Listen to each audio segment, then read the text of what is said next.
মির্চি নিবেদন গল্প gold mine. গল্প গোল্ড মাইন। বইটির সত্ত্ব আনন্দ পাবলিশার্স প্রাইভেট লিমিটেড কর্তৃক সংরক্ষিত। না, আমি যাব না। চল না, হাওয়া খেয়ে আসবে একটু। অভাবের সময় মানুষ মানুষের কাছ থেকেই তো চাল ডাল ধার নেয়, তাই না? বাবা বিশ্বনাথ, অন্য ঋণ নিতা নাই। কি তোমরা এখানেই পচে পচে মরবে, তাই তো? আরে তোমরা মানুষ না জন্তু? নিজেদের বাড়ি ঘর ছেড়ে এখানে কি ভিক্ষে করতে এসেছো?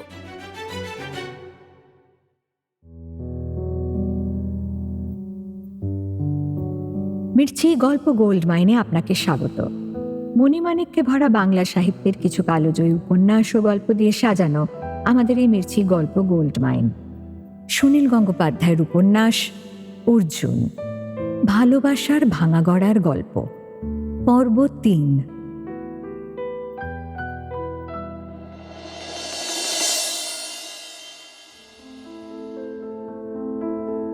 মাথায় অজস্র স্টিচ, দুহাতে স্ট্র্যাপ বাঁধা অবস্থায় অর্জুন পড়ে আছে হাসপাতালের বেডে। কে কেন তাকে মারল তার কোনো কিনারা হয়নি। এই হাসপাতালে এসে তার দিনরাতের নিয়ম বড় বদলে গেছে। সারা রাত তার চোখে ঘুম আসে না, মাথায় অসহ্য যন্ত্রণা। অতীতের আতঙ্কের দিনগুলো তার স্মৃতির মধ্যে ভিড় করে এসে তাকে আরও উত্তক্ত করে মারছে। অর্জুন স্থির চোখে চেয়ে থাকে অনেক উঁচু কড়িবর্গার দিকে। হাসপাতালের ওয়ার্ডে রাতে আলো জ্বলে, তাই কি ঘুমোতে পারে না অর্জুন? নাকি শান্ত সুখের এক ছেলেবেলা 11 বছর বয়সে যেভাবে নরক হয়ে উঠেছিল, সেই দেশত্যাগের বিভৎস স্মৃতিগুলো মাথার মধ্যে কোথাও একটা বড় রকমের গোলমাল পাকিয়ে তুলেছে। অর্জুনের মনে পড়ছে সীমান্ত পেরিয়ে সে মা আর দাদার সঙ্গে এসে পৌঁছল বনগাঁ স্টেশনে। সেখানে দুর্বিষহ কয়েকটা রাত কোনো মতে কাটানোর পর বনগাঁ থেকে আমরা এসে পড়লাম শিয়ালদা স্টেশনে। এখানে আমাদের কষ্ট আরও বেড়ে গিয়েছিল। দিনে যেমন মাছি, রাত্রে তেমনই মশা, নোংরা, গোলমাল, খাবারের জন্য কাড়াকাড়ি। ট্রেন যাত্রীরা আমাদের পাশ দিয়ে হুড়োহুড়ি করে চলে যায়, ভ্রুক্ষেপও করে না। কারো কারো অসাবধানী পায়ের লাথি লেগে উল্টে যায় আমাদের হাঁড়িকুড়ি। এই সেই রূপকথার মতন কলকাতা শহর। কিন্তু ভয় স্টেশনের বাইরে এক পাও বাড়ায়নি কোনোদিন। না খেতে পেয়ে পেয়ে মা রোগা হয়ে গেছেন অনেক, ঝলসে গেছে তার রূপ যৌবন। আর কেউ আমাদের দয়া দেখাতে আসে না।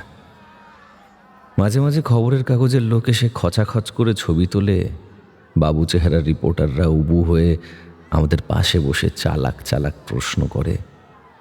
আমাদের মধ্যে কেউ কোনো উত্তর দেবার আগ্রহ বোধ করে না। তারা চলে গেলে সবাই নিজেদের মধ্যে ফিসফিস করে দুঃখের কথা আলোচনা করে। একটিমাত্র লোককে আমি কোনোদিন দুঃখ কিংবা হা হুতাশ করতে শুনিনি। তিনি হলেন অন্ধ নিশি ঠাকুরদা। কোনো দিন মাঝরাতে আমি তাকে গুনগুন করে গান গাইতে শুনেছি।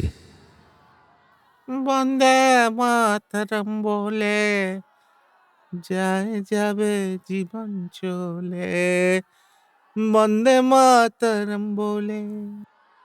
শিয়ালদা স্টেশনে আমাদের জীবন সহ্যের শেষ সীমায় এসে পৌঁছেছিল। কখনো শুনতাম আমাদের আন্দামানে পাঠানো হবে, কখনো শুনি দণ্ডকারণ্যে, কিন্তু কাজে কিছুই হয় না। মাঝে মাঝে এক একজন লোক এসে বক্তৃতা দেয়। বাঙালিকে বাংলার বাইরে পাঠানো চলবে না, এই সরকার বিশ্বাসঘাতক, আজ আমাদের দায়িত্ব নিতে চাইছে না। আমরা ওসব বুঝিনি। আমাদের তখন কোনো জায়গাতে যেতেই আপত্তি ছিল না। আমরা তখন শুধু চেয়েছিলাম কোথাও একটু পিঠ পেতে শোবার জায়গা, মাথার ওপর একটু আচ্ছাদন, দুবেলা দুমুঠো ভাত আর লোকচক্ষুর আড়াল।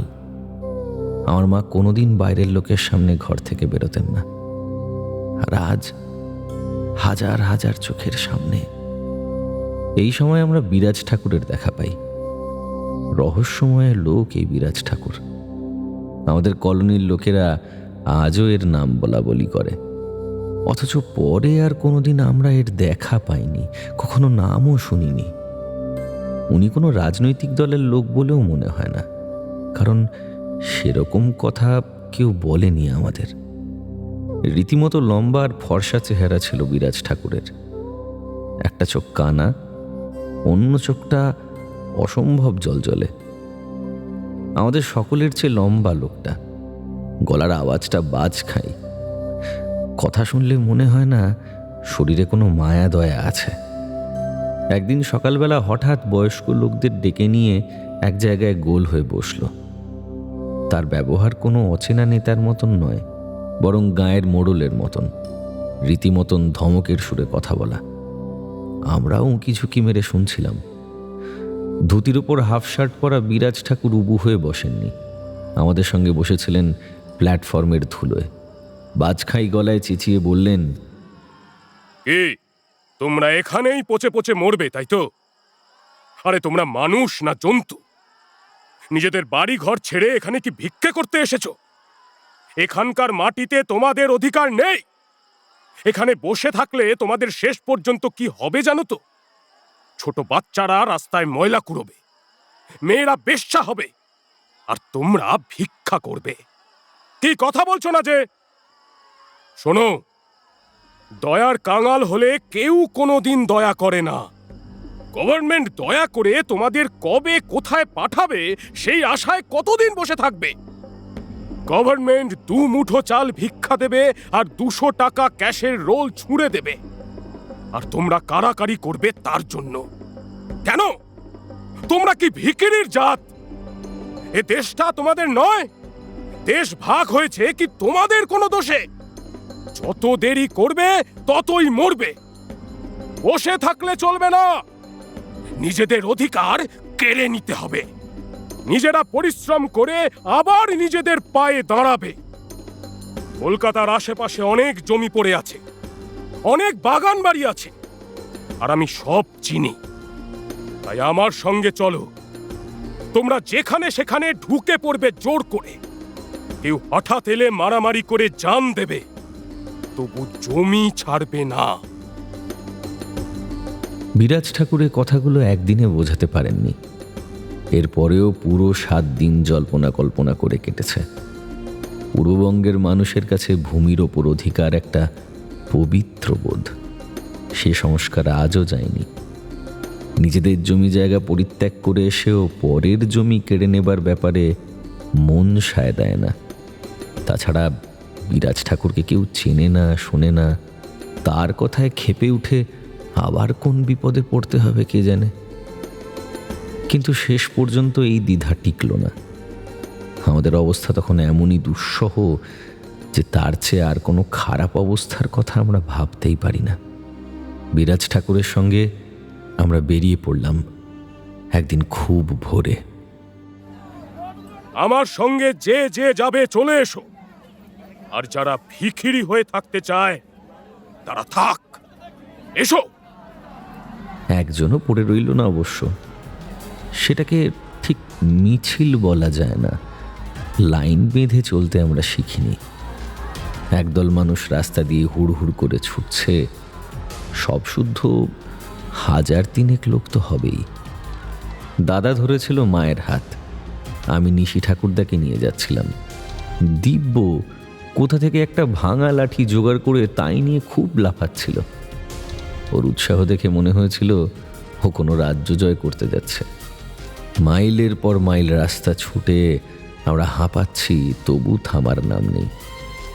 তারপর দমদমে সত্যি অনেকগুলো খালি বাগান বাড়ি পাওয়া গেল। বিরাজ ঠাকুর এক একটা দলে ভাগ করে আমাদের সবাইকে ঢুকিয়ে দিলেন এক একটা বাগানে। কোথাও বিশেষ কোনো বাধা আসেনি। আমাদের বাগানটায় 2জন লাঠি হাতে দারোয়ান ছিল। তারা বন্যার কুটোর মতন উড়ে গেল। কোথায় যে পালালো তার ঠিক নেই। এত ভালো আশ্রয়ের কথা আমরা স্বপ্নেও ভাবতে পারিনি।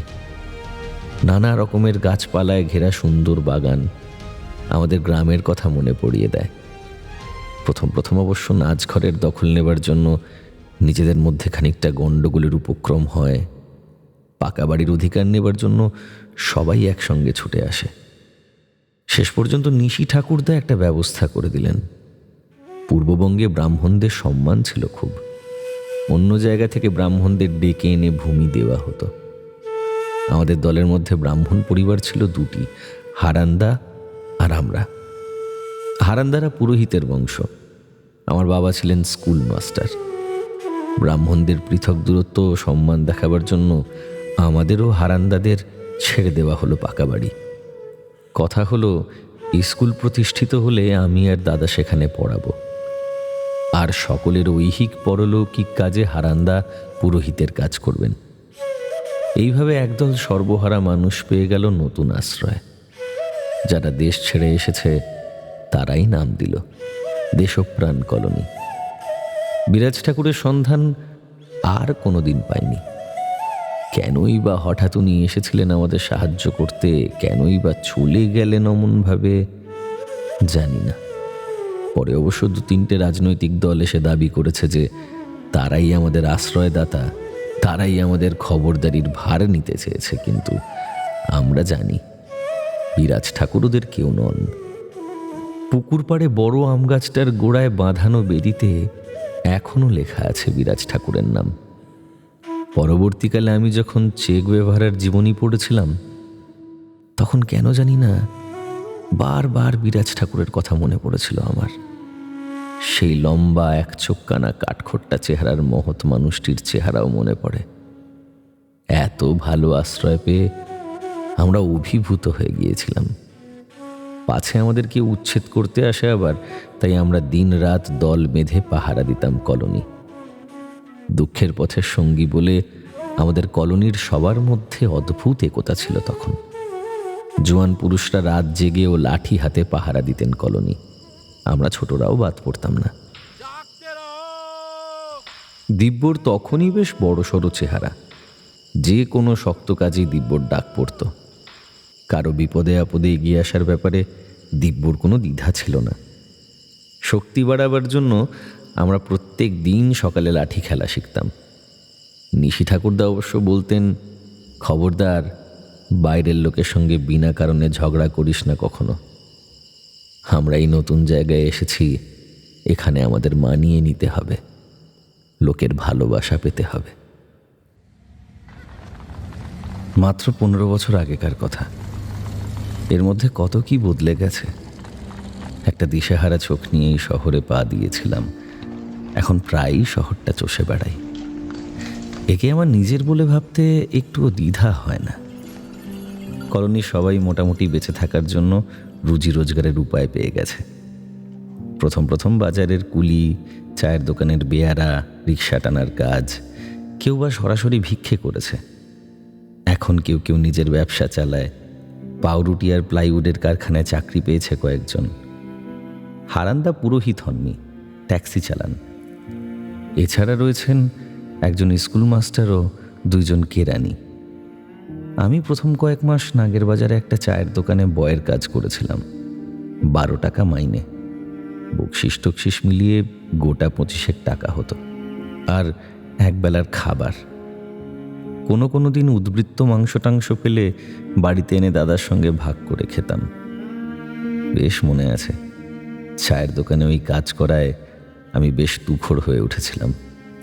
এক টেবিলে খদ্দেররা অনেকক্ষণ বসে গল্প করলে আমি তাদের সামনে দাঁড়িয়ে বলতাম, আর কিছু খাবেন? আর কিছু এনে দেবো স্যার? মালিক এতে খুশি হতো। এমনকি রাস্তার অন্য পারের পাঞ্জাবির দোকান থেকে আমাকে ভাঙিয়ে নিয়ে যাওয়ার চেষ্টা হয় বেশি মাইনের লোভ দেখিয়ে। প্রথম কয়েক মাস যায়নি, তারপর গিয়েছিলাম। দাড়িওয়ালা বুড়ো পাঞ্জাবি দোকানদারটি আমায় খুব ভালোবাসতেন। সর্দারজি আমাকে কখনো বকুনি দেননি। আমি চাকরি ছেড়ে দেবার অনেক দিন পরেও ওই দোকানের সামনে দিয়ে গেলে সর্দারজি আমাকে ডেকে খাওয়াতেন, দাম না নিয়েই। যাই হোক, ওই দোকানে কাজ করার সময় প্রায় রাত্রিরে বাড়িতে কষা মাংস নিয়ে আসতাম। দোকানে যা উদ্বৃত্ত হতো, দাদা খুব খুশি হতো। দাদাকে খুশি করার বেশি সুযোগ তো পাইনি। মা আমাকে কিছুতেই চাকরি করতে দিতে চাননি, কান্নাকাটি করতেন ওই জন্য। মা জানতেন আমার পড়াশোনায় মাথা আছে, পড়াশুনো করতে পারলেই একদিন দুঃখ ঘোচাতে পারবো। চায়ের দোকানে কাজ করলে চিরকাল চায়ের দোকানের বেয়ারা হয়েই থাকতে হবে। আর কোনো স্কুলে একবার ভর্তি হতে পারলে আমার যে পড়াশোনার খরচ লাগবে না তা তো জানা কথাই। ক্লাসে ফার্স্ট হলে সব জায়গাতেই বিনা পয়সায় পড়া যায়। মা সেলাই ফোড়াইয়ের কাজ জানতেন ভালো। একটা দর্জি দোকানে জামা প্যান্ট সেলাইয়ের কাজ মাকে জোগাড় করে দিয়েছিলেন বিশ্বনাথ কাকা।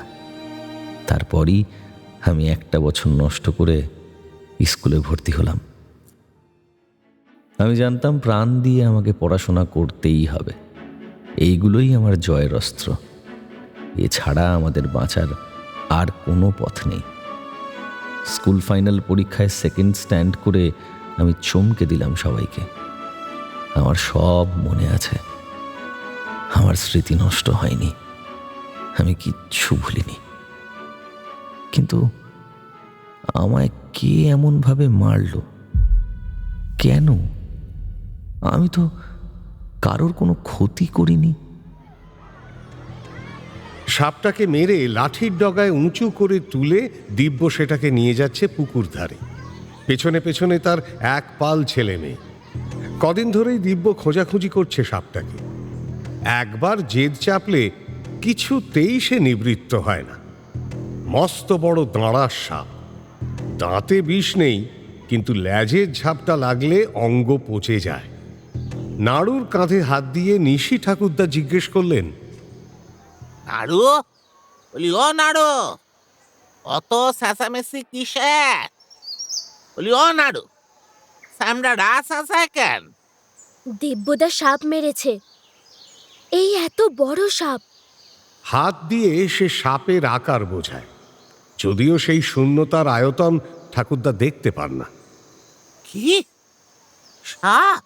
হ্যাঁ, কামড়াইছে নাকি কাউরে? কামড়ায়নি, তুমি এখানে থাকো, আমি দেখে আসি একটু। এখান থেকে দেখা যায় না, তাইলে মারেও নিয়ে চল বাপ। তুমি কি দেখবে ওখানে, তুমি থাকো।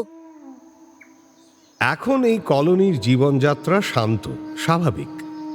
পুরুষরা অনেকেই কাজে কর্মে বেরিয়ে গেছে, ছেলে ছোকরারা অধিকাংশই বেকার। তারা গুলতানি করছে কলোনির সামনের রাস্তায়। এখানকার ছেলেরা সবাই একসময় স্কুলে ভর্তি হয়, তারপর ক্লাস 8-9 পর্যন্ত উঠে পড়া ছেড়ে দেয়। তখন আশেপাশের ফ্যাক্টরিগুলোতে কাজের চেষ্টায় ঘোরে। কেউ ছোটখাটো দোকান খোলার চেষ্টা করে। 2-4 দেখতে দেখতে পাকা গুন্ডা হয়ে ওঠে। 2-4 কোথায় হারিয়ে যায়। কদাচিৎ 2-1টি ছেলে স্কুল পেরিয়ে কলেজে ঢোকে, তখন তারা অন্যদের সঙ্গে আর মেশে না। এখানকার কয়েকটি মেয়েও শহরে চাকরি করতে যায়। কারোর কারোর ডিউটি পড়ে বিকেলের দিকে। দিব্য বসে বসে আড্ডা মারতে ভালোবাসে না, কোনো না কোনো কাজ সে চায়। তাই সে এখন সাপটাকে মারার ব্যাপার নিয়ে মেতে উঠেছে। মারার পরেও সাপকে ফেলে দিতে নেই, বৃষ্টি পড়লে নাকি আবার বেঁচে ওঠে। দিব্য তাই পুকুর পাড়ে সাপটাকে পোড়াবার আয়োজন করছে। কাঠকুটো জোগাড় করে আগুন জ্বালালো দিব্য। পুকুরে স্নান করতে, বাসন মাজতে এসেছে মেয়েরা। তারা মুগ্ধ বিস্ময়ে দেখছে তাকে। সাপটার রবারের মতো শরীর কিছুতেই পুড়তে চায় না। আশ্চর্য, সাপটাকে সবাই মৃত ভেবেছিল, কিন্তু আগুনের ছোঁয়া লাগতেই তার শরীরটা এখনো কুঁকড়ে কুঁকড়ে উঠছে। সাপ মারার ব্যাপারে বেশ সুনাম আছে দিব্যর। রাস্তার ওদিকে মিত্তিরদের বাড়ির কম্পাউন্ডে একবার একটা সাপ বেরিয়েছিল। সবার চোখের সামনে দিয়ে সাপটা গিয়ে লুকোলো সিঁড়ির তলায়। তারপর আর কেউ ভয়ের চোটে সেই সিঁড়ি দিয়ে উঠতেও পারে না, নামতেও পারে না। তখন দিব্যর ডাক পড়েছিল। দিব্যর কাছে ওটা তো একটা ছেলে খেলা। হাতে খানিকটা চট জড়িয়ে দিব্য চলে গেল সিঁড়ির নিচে। সাপটার ল্যাজ ধরে বাইরে টেনে আনলো।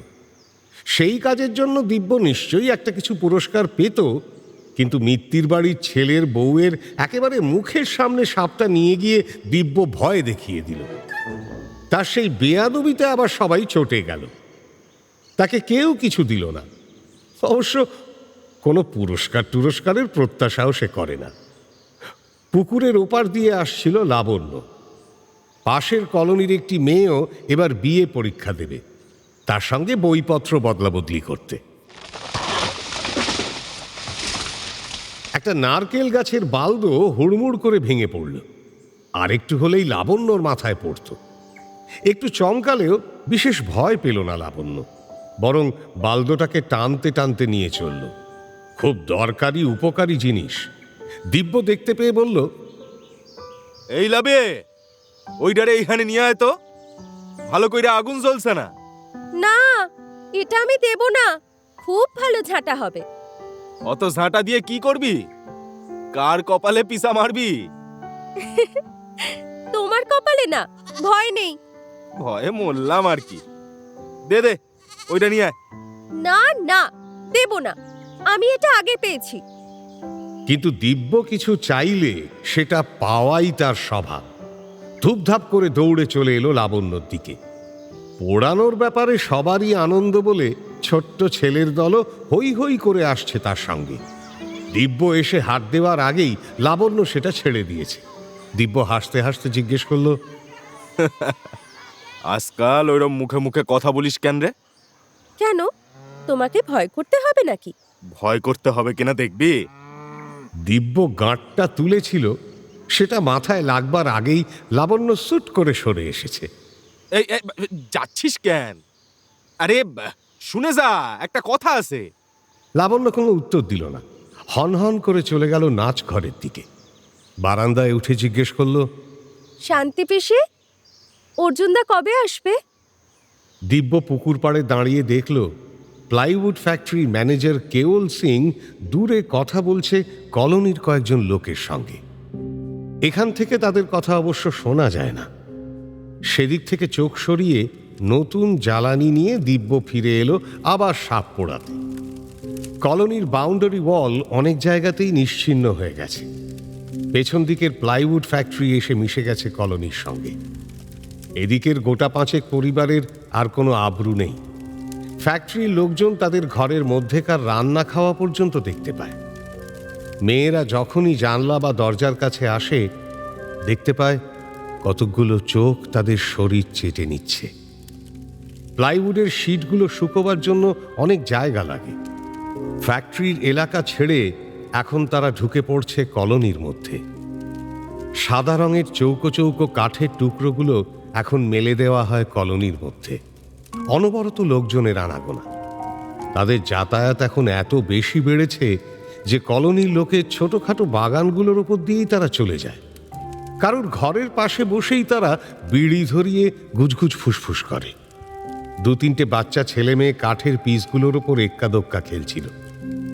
গায়ে গায়ে সাজিয়ে রাখা চৌকো পিসগুলোকে এক্কা দোক্কার কোট হিসেবে কল্পনা করতে বেশ সুবিধে হয়।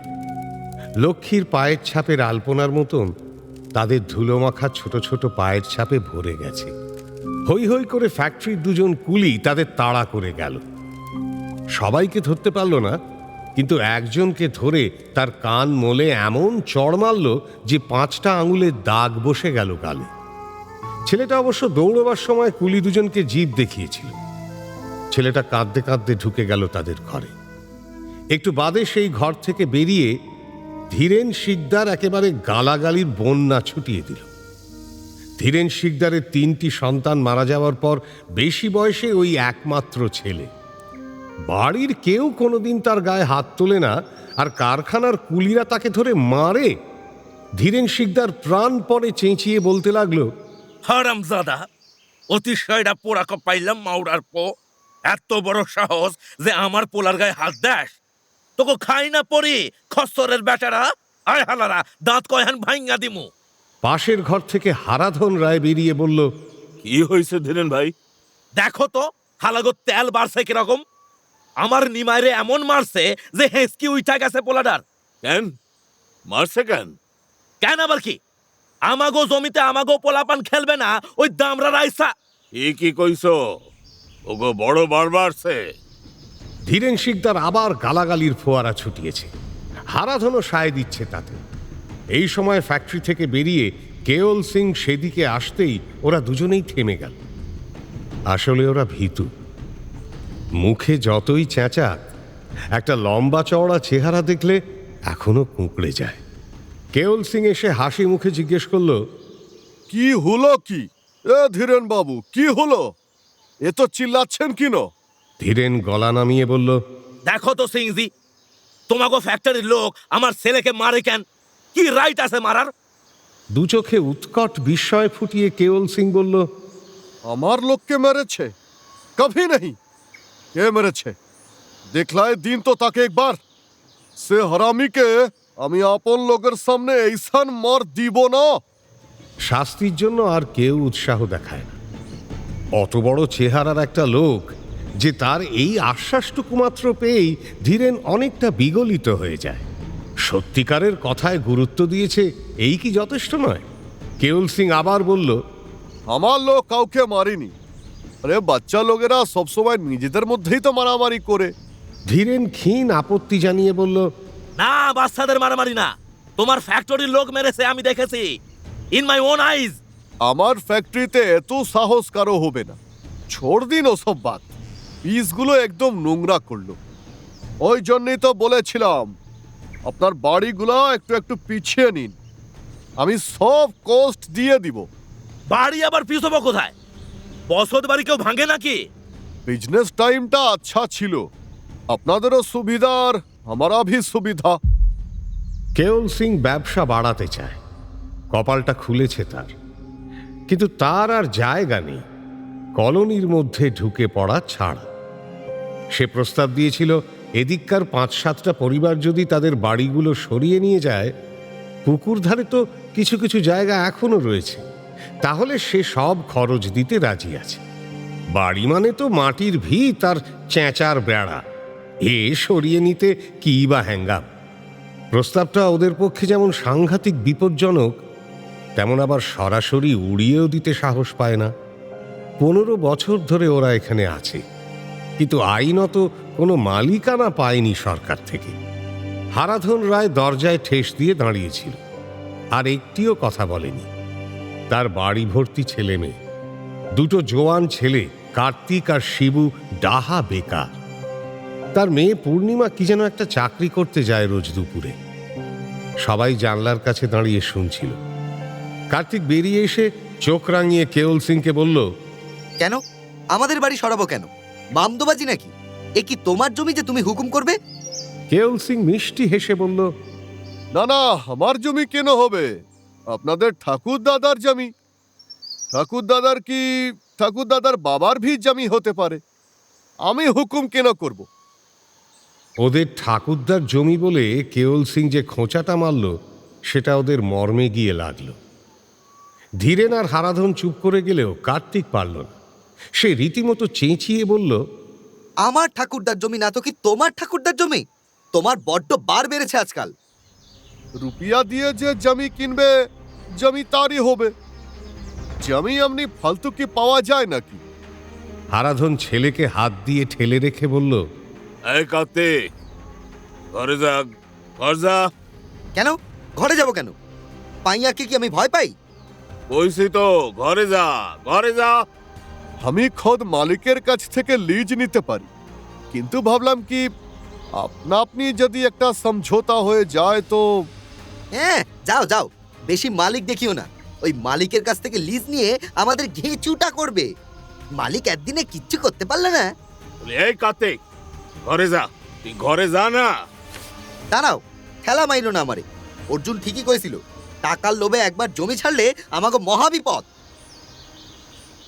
শান্তিলতাকে একসময় সবাই বলতো লক্ষ্মী প্রতিমার মতন চেহারা।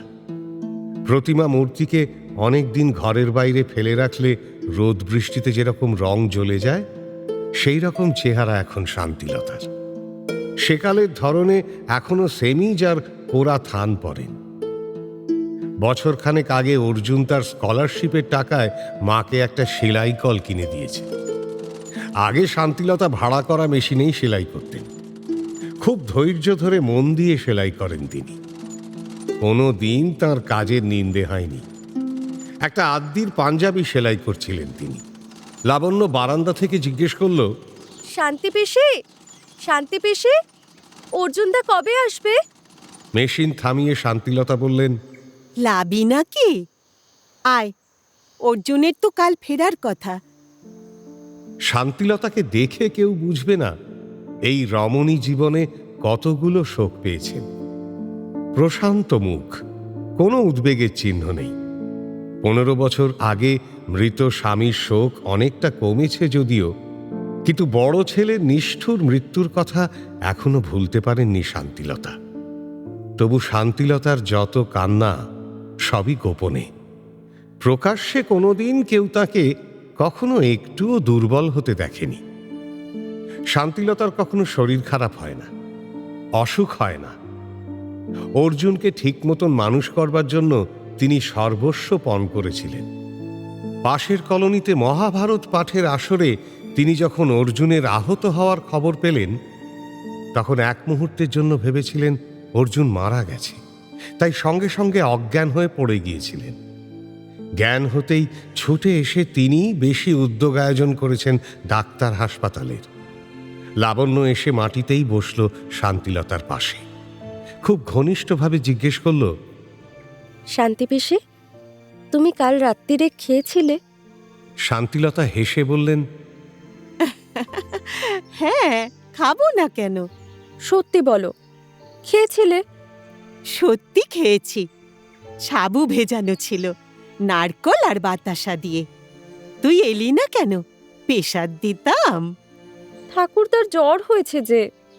উমা, তাই নাকি? কেমন আছেন এখন? সকালে তো জ্বর নেই দেখলাম। বললাম আজ বেরিও না, তবু বেরোনো চাই। আচ্ছা শান্তি পিসি, কাল তোমার আলো নিভিয়ে দিল কে? কেন? আমি নিজে পারি না বুঝি? না, আমি জানি অর্জুনদা আলো নিভিয়ে দেয় তোমার ঘরের। ইলেকট্রিক আলো এসেছে মাত্র বছরখানেক। শান্তিলতা এখনো ঠিক ধাতস্থ হতে পারেননি। মাথার কাছে হ্যারিকেন খুব কমিয়ে রেখে ঘুমানো অভ্যেস, একেবারে ঘুটঘুটি অন্ধকারে ভয় পান। সুইচ নেভানোর পর বিছানা পর্যন্ত আসতে তার খুব অস্বস্তি লাগে। শান্তিলতা লাজুক মুখ করে বললেন, কাল আর আলো নেভাইনি, আলো জেলেই ঘুমিয়েছিলাম। সারা রাত আলো জেলে ঘুমোতে পারলে? একেবারে অন্ধকারের চেয়ে আলো তো ভালো। হ্যাঁ রে লাবি, তোর বিয়ে ঠিক হয়ে গেল? কে বলল তোমাকে? কিচ্ছু ঠিক হয়নি। তোর মা যে বলল কাল। তোর মা কাল পাঠ শুনতে গিয়েছিল। না পিসি, আমি এখন বিয়ে করব না। তুমি একটু মাকে বলো না। কেন রে, বিয়ে করবি না কেন? এত বয়স হলো। বাবা, আমার এত বয়স নাকি? আমার তো মোটে 21 বছর। আমার ক বছরে বিয়ে হয়েছিল জানিস? 13 বছর বয়সে। তোর বয়সে কিংবা আরো 2-1 বছর পরে আমার 2 ছেলেই হয়ে গেছে। সে তোমাদের কালের কথা আলাদা। আমি এখন পড়াশোনা করব। পরীক্ষা তো তোর শিগগিরই হয়ে যাচ্ছে, তারপরে বিয়ে হবে? না, আমি আরো পড়ব। মেয়ে মানুষ হয়ে আর কত পড়াশুনো করবি? বেশি পড়াশুনো করলে মেয়েদের মাথা খারাপ হয়ে যায়। তুমি তাহলে অর্জুনদাকে কেন এমএসসি পাশ করার পরও চাকরি করতে দিলে না? অর্জুনদা এখনো পড়ছে কেন? ও তো পুরুষ মানুষ, ওর কথা আর তোর কথা কি এক হলো? কেন এক হবে না কেন? আমিও অর্জুনদার মতো অনেক পড়াশোনা করব, আমিও রিসার্চ করব। শান্তিলতা আর কোনো কথা না বলে স্নিগ্ধ চোখে তাকিয়ে রইলেন লাবণ্যর দিকে। লাবণ্য মুখ নিচু করে মাটিতে আঁচড় কাটছে। অর্জুনকে দেখে লাবণ্য এই ব্যাপারটা বুঝেছে যে একমাত্র লেখাপড়া শিখেই সে এই কলোনির পরিবেশ থেকে আরো উঁচুতে উঠতে পারবে। লাবণ্য অর্জুনদার সমান হবেই। এইসব কলোনিতে মানুষের কোনো উচ্চাশা থাকতে নেই, বেঁচে থাকাটাই বড় কথা। মৃত্যুর হাত এড়িয়ে কত দুস্তর পথ পেরিয়ে যারা এখানে এসে পৌঁছেছে, স্কুলের গণ্ডি পেরোয় না অন্য কলোনির কোনো ছেলের সঙ্গে বিয়ে হয়ে যায়। তারা আর এর চেয়ে বেশি কি চাইবে? লাবণ্যর মতো মেয়েরা এখানে অধিকাংশই কেউ কেউ আজে বাজে চাকরির চেষ্টা করে, কেউ কেউ জৈবিক তাড়নায় অন্য পথে যায়। কিন্তু অর্জুনকে দেখে লাবণ্য বুঝেছে এছাড়াও অন্য জীবন আছে। অর্জুন যখন স্কুল ফাইনালে সেকেন্ড হলো, কলোনির সবার ধারণা হয়েছিল সে এবার ভালো রকম একটা ক্যারানিগিরি পেয়ে যাবে।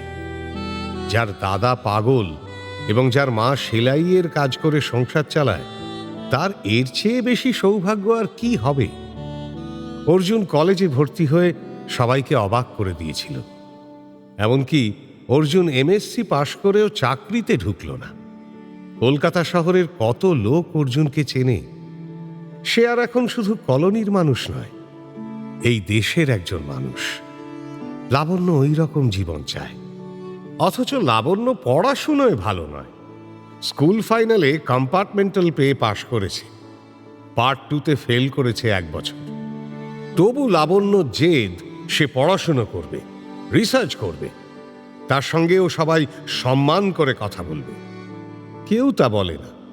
তাই লাবণ্য যখনই সময় পায় বই মুখস্থ করতে বসে যায়।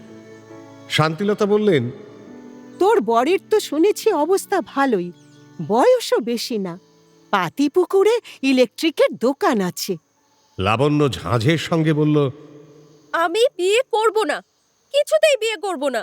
একজন দোকানদারকে বিয়ে করে। পাশের ঘরের হারান দরজা থেকে মুখ বাড়িয়ে বলে, খুড়িমা, অর্জুন কবে আসবে? কইও আমারে, আমি আমার ট্যাক্সিতে নিয়ে আসুম। হারান ট্যাক্সি চালায়। তার ট্যাক্সিতে সে বিনা পয়সায় কাউকে চড়াবে, এটা একটা বিরাট সম্মানের ব্যাপার। মোটর গাড়ির মতো একটা যন্ত্রকে সে অনায়াসেই যেখানে খুশি চালিয়ে নিয়ে যেতে পারে, এমনকি কলোনির মধ্যেও ঢুকিয়ে আনে অনেক সময়। এজন্য অনেকেই হারানকে বেশ সমীহ করে। পুরুতের ছেলে হারান বছর 4 আগেও সরস্বতী পুজোয় বামুন হতো। তখন তার যা সম্মান ছিল, তার চেয়ে এখন এই কলোনির সমাজে তার স্থান অনেক উঁচুতে। ব্রাহ্মণত্বের অহংকার হারানের এখনো পুরোপুরি। ট্যাক্সি নিয়ে তাকে নানান জায়গায় যেতে হয়, খাওয়ার দাওয়ার বাছবিচার করলে চলে না। কিন্তু ব্রাহ্মণরা যে পৃথিবীর শ্রেষ্ঠ প্রাণী, এই কথা সে কথায় বার্তায় বুঝিয়ে দিতে ছাড়ে না। তার ধারণা, ব্রাহ্মণ বলেই অর্জুন পড়াশোনায় অত ভালো।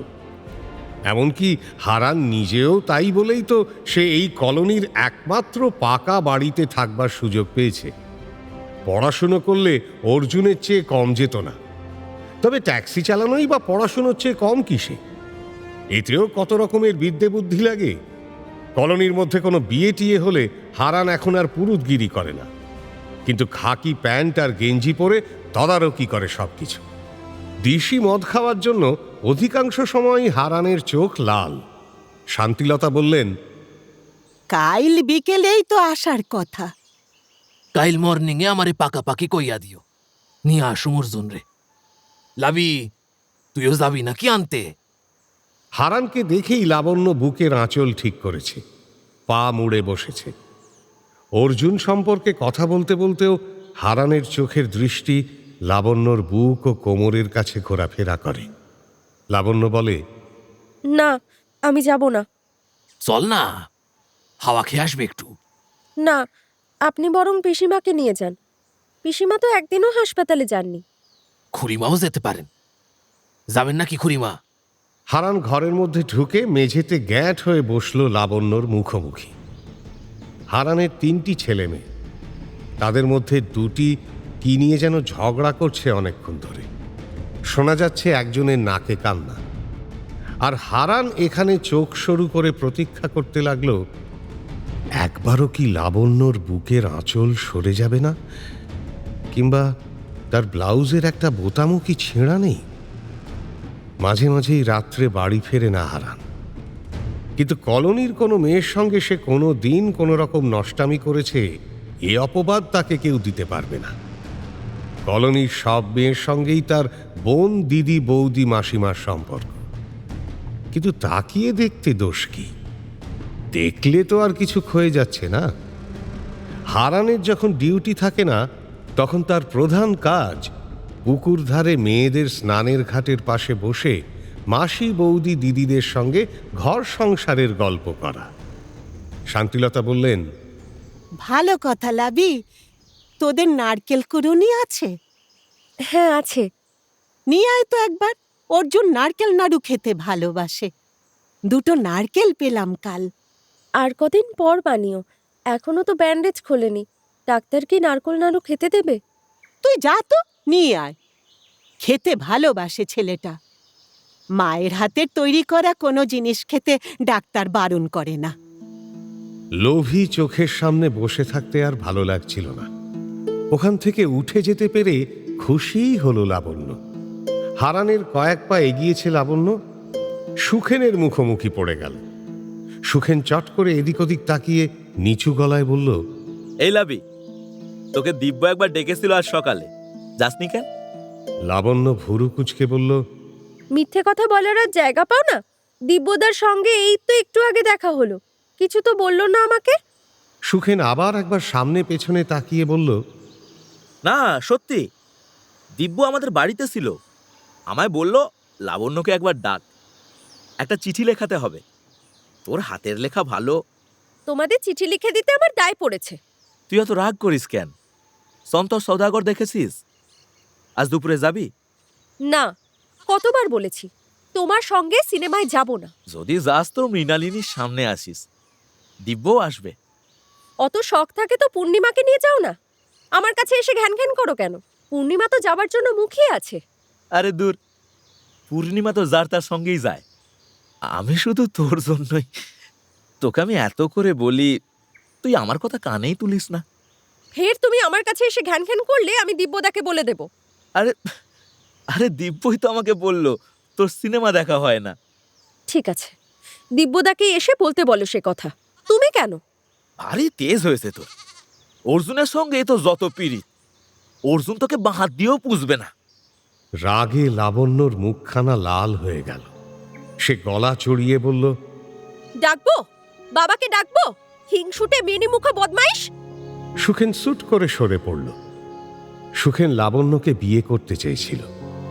সুখেন পাউরুটির কারখানায় 115 টাকা মাইনের চাকরি করে বটে, কিন্তু তার সঙ্গে লাবণ্যর চেহারা এমনই বেমানান হয় যে লাবণ্যর বাবাই সেই প্রস্তাব অগ্রাহ্য করেছে। কিন্তু সুখেন তবুও লাবণ্যর আশা ছাড়েনি। একটু আড়াল পেলেই সে লাবণ্যকে একটা কিছু লোভ দেখাবার চেষ্টা করে, কিন্তু তার নিজের সাহস কম বলে সবসময় সে দিব্যর নামটা জড়াতে চায়। তার ধারণা, দিব্য যদি লাবণ্যকে কাছে টানতে পারে তাহলে সেও ছিটে ফোঁটা ভাগ পাবে। লাবণ্যর মন খারাপ হয়ে গেল। কেউ তাকে ভালোবাসে না, কেউ তাকে একটুও সম্মান দেয় না। তার স্বাস্থ্যটা ভালো বলে সবাই তার শরীরে লোভ করে। বুড়ো থেকে ছোকরা কেউ বাদ যায় না। ছি ছি, এদের মন কি ছোট! অর্জুনদার নাম জড়িয়ে এরকম বিশ্রী কথা!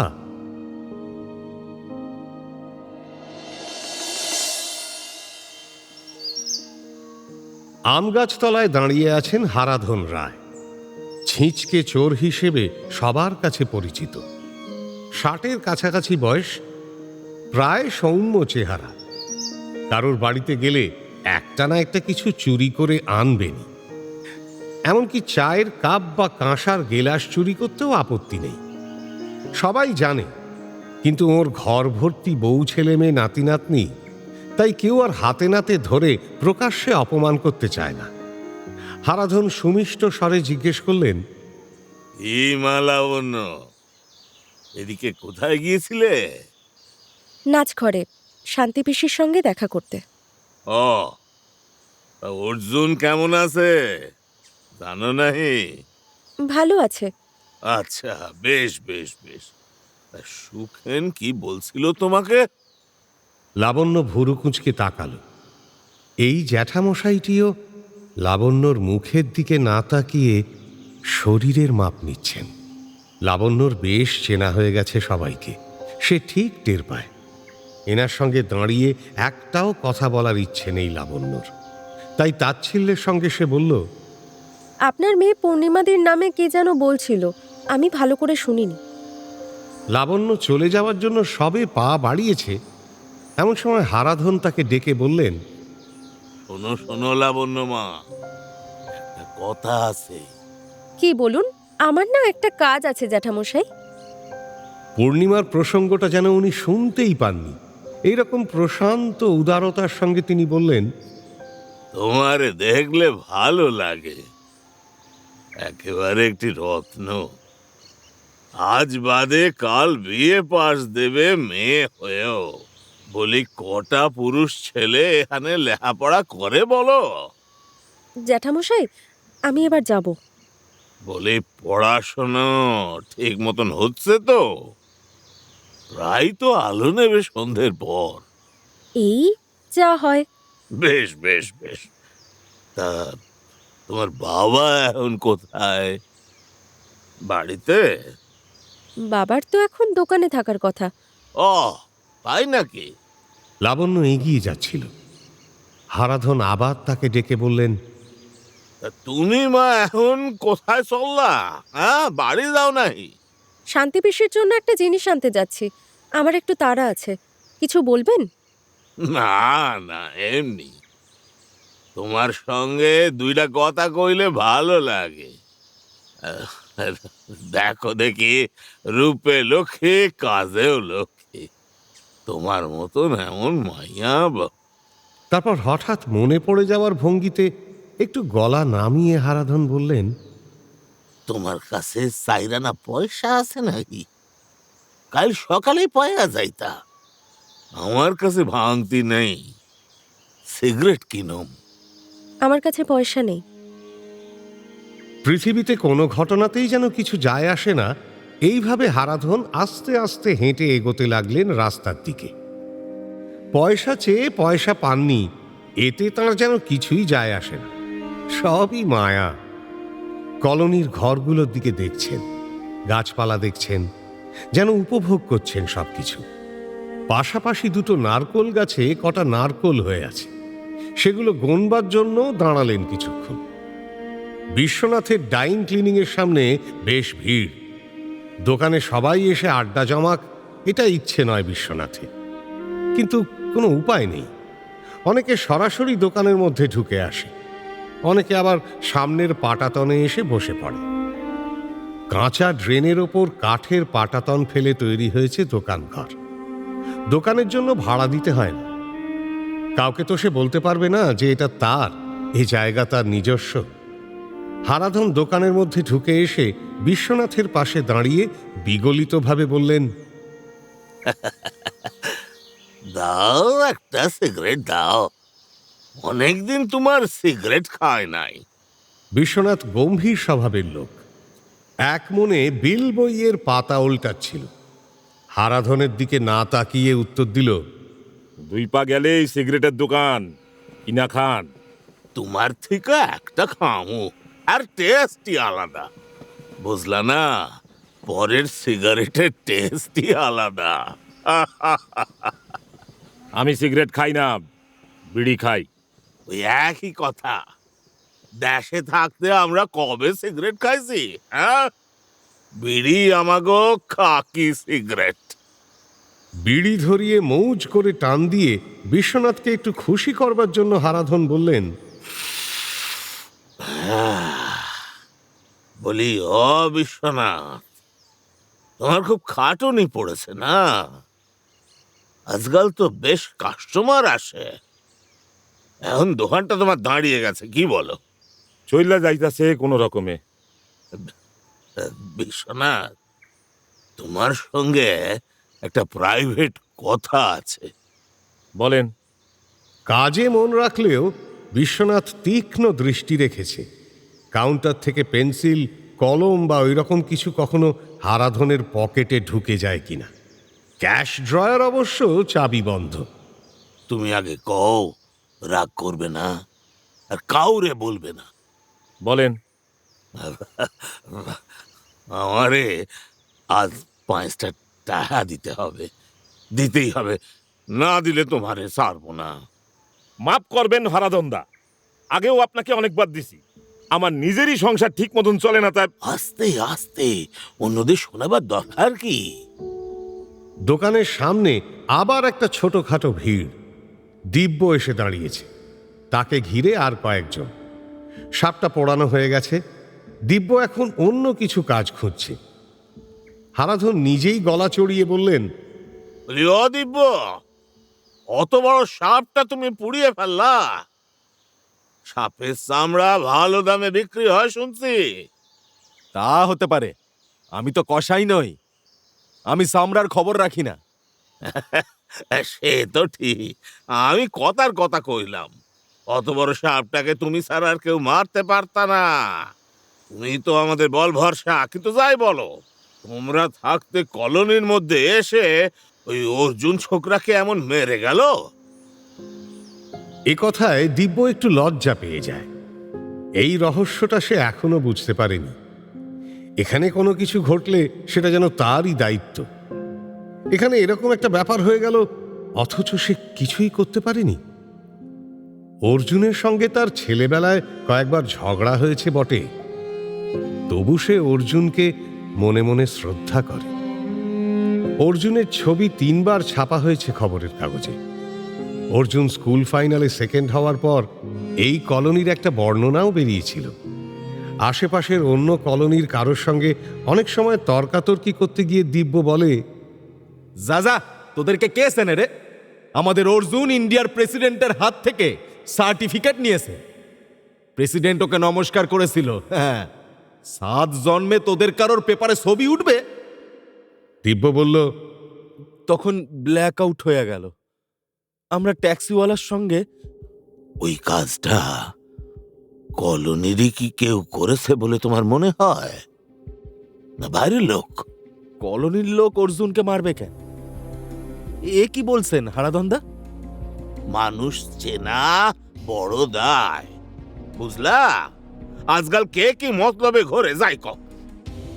তোমাকে ওই ক্যাবলা সিংটার মতি গতি ভালো না। দিব্য, তুমি ওকে একটু ঠান্ডা করে দিতে পারো না?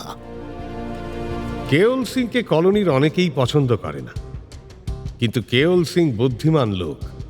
সে এখানকার ছেলে ছোকরাদের নানান কায়দায় হাত করেছে। দিব্যর সঙ্গে তার বেশ বন্ধুত্ব। দিব্য বলল, না, সে তো আমাকে কোনো ক্ষতি করে না। সরস্বতী পুজোয় 50 টাকা চাঁদা দেয়। শশধর নামে একটি ছেলে বলে উঠল, অর্জুন একটি বড় লোকের মেয়ে পাকড়াও করেছে, বুঝলে? তাই মেয়ের বাপ গুন্ডা দিয়ে মার খাইয়েছে অর্জুনকে। মাইনি বলছি, এই তো সেদিন একটা ফিল্মে দেখলাম। ধুর হারামজাদা, তোরে কে বললো এ কথা? আমি নিজের চোখে দেখেছি। অর্জুন একদিন একটা সাদা রঙের গাড়িতে একটা মেয়ের সঙ্গে যাচ্ছিল। সেই মেয়েটা তো হাসপাতালে অর্জুনকে দেখতে যায়। মেয়েটার কাকা নাকি মিনিস্টার। বিশ্বনাথ এই আলোচনায় অংশগ্রহণ করে না। কাগজের টুকরো কেটে কেটে সে কাঁচা জামা কাপড়ে নম্বর জুড়ে দিচ্ছে। এই ধরনের পরচর্চায় বিশ্বনাথের কোনো উৎসাহ নেই। মানুষ এখনো নিজের ভালো বোঝে না, পরের ব্যাপার নিয়ে বেশি মাথা ঘামায়। হারাধন আবার আস্তে আস্তে বললেন, বুঝলা বিশ্বনাথ, ঘরে এক দানা চাল নাই। ডাল মাছ তো খায়নি হলো গে 7-8 দিন। 5টা টাকা দিতে হবে আজ। হারাধন্দা, আপনি প্রায় এরকম করলে চলবো কি করে?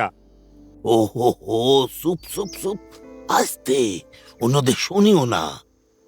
তোমাদের চোখের সামনে না খেয়ে থাকবো, এটা কি ভালো বিশ্বনাথ? আপনার ছেলে মেয়েরা কিছু করতে পারে না? বড় হয়েছে তো সবাই। ছেলে দুটো এ পর্যন্ত কোনো কাজ জোটাতে পারলো না। একটা তো তবু ম্যাট্রিক পাস করেছিল। আপনার মেয়ে তো কি একটা চাকরি করে। বাপকে একটা পয়সা দেয় না। আজকালকার ছেলে মেয়েদের তো জানোই, বলে তো এখনো অ্যাপ্রেন্টিস মাইনে পায় না। ওই কার্তিকটাই যা মাঝে মধ্যে 5-10 টাকা আনে। আজ আর খাওয়ার জুটবে না ভাই। আপনারে আমি টাকা দিমু না, বাড়ি থেকে চাল আর ডাল পাঠায় দিমু কোন। আরে সি সি সি সি সি সি, তা হয় না। কলোনির আর সবাই ভাববে কি আমি তোমার কাছ থেকে চাল ভিক্ষে নিচ্ছি। আরে 5টা টাকা দাও না, তোমাকে আমি শোধ করে দেব। ভিক্ষা কেন? অভাবের সময় মানুষ মানুষের কাছ থেকেই তো চাল ডাল ধার নেয়, তাই না? বাবা বিশ্বনাথ, অন্য ঋণ নিতা নাই, ও আমার দ্বারা হবে না। আমাদের বংশে কেউ তা করতে পারবে না। এক পলকের জন্য বিশ্বনাথের মন অনেক দূরে চলে গেল। গ্রামে থাকার সময় হারাধন রায়ের বাড়িতে ধুমধাম করে দুর্গাপুজো হতো। অষ্টমীর দিন গাঁ শুদ্ধ মানুষের নেমন্তন্ন হারাধন নিজের হাতে পরিবেশন করতেন। জোর করে বলতেন, আরে নাও নাও, আরো 2টা পান্তুয়া নাও। এ জুয়ান বয়সে পেট ভইরা খাওয়া না তো কবে খাওয়া? মায়ের পেশাদ খাইলে শরীর খারাপ হয় না গো।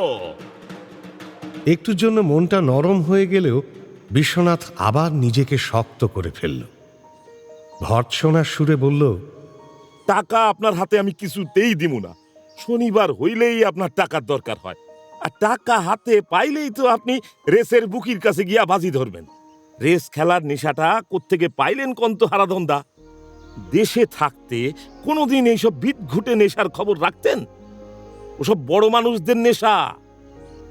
হ্যাঁ, আমি রেস খেলি? কে বলল তোমায়? টাকা না দাও না দেবে তাই বলে শুধু শুধু বদনাম? আমি জানি না আপনি ঘুঘুডাঙ্গার গোবিন্দর কাছে যান না? চুপ চুপ চুপ, অত জোরে কথা কও কেন? আজ দাও ভাই 5টা টাকা, আজই লাস্ট। আপনি জুয়া খেললা ভাগ্য ফিরাইতে চান? গরিবের কি ওরকম ভাগ্য ফিরে? তার থেকে কিছু একটা কাজ টাজ যদি জোগাড় করতেন, অন্তত একটা দোকান দিলেও তো পারতেন। দোকান দিলেও তো পারেন। দোকান খুলতে ক্যাপিটাল লাগে না? কে দিবে ক্যাপিটাল? তুমি দেবা? দেবা? দাও দাও 100 টাকা, আমি একটা পান সিগারেটের দোকান খুলুম। আর সে দোকানের সিগারেট আপনি একাই খাইয়া উড়াইতেন।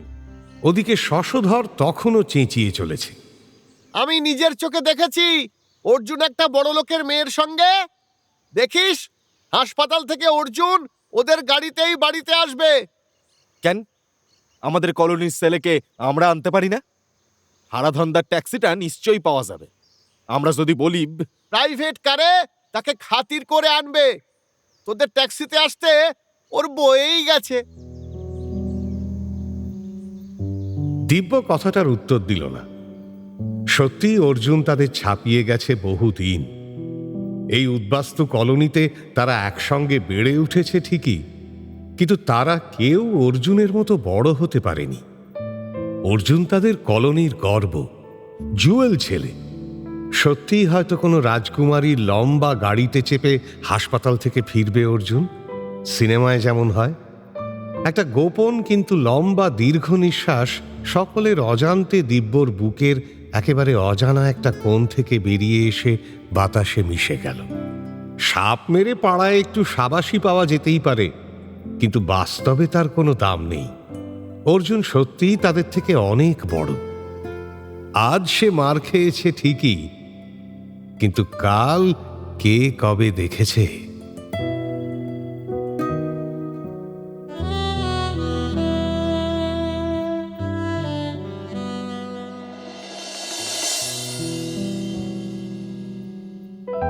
শুনলেন সুনীল গঙ্গোপাধ্যায়ের অর্জুন। আজ শুনলেন পর্ব 3। নাট্যরূপ অর্পিতা চট্টোপাধ্যায়, উপস্থাপনায় শিবাশিস বন্দ্যোপাধ্যায়, পরিচালনায় দেবলীনা আচার্য, বিশেষ তত্ত্বাবধানে সৌভিক গুহ সরকার, সৃজনশীল পরিচালনায় ইন্দ্রাণী চক্রবর্তী, প্রযোজনায় ভিজুয়াল অডিও, ভাষ্য শেখর, বিশ্বনাথ জয় মুখার্জি, অর্জুন দীপ কাইজার বাসু, ছোট অর্জুন ভিকি দাস, অর্জুনের মা আলপনা শর্মা, ঠাকুরদা রূপন দাশগুপ্ত, বিরাজ সৌমিক মৈত্র, নারু স্পর্শিতা পল, দিব্য শুভায়ন রয়, লাবণ্য ছন্দবাণী দত্ত, সুখেন সৌরভ চক্রবর্তী, কেওয়াল অভিষেক মুখার্জি এবং অন্যান্য শিল্পীরা।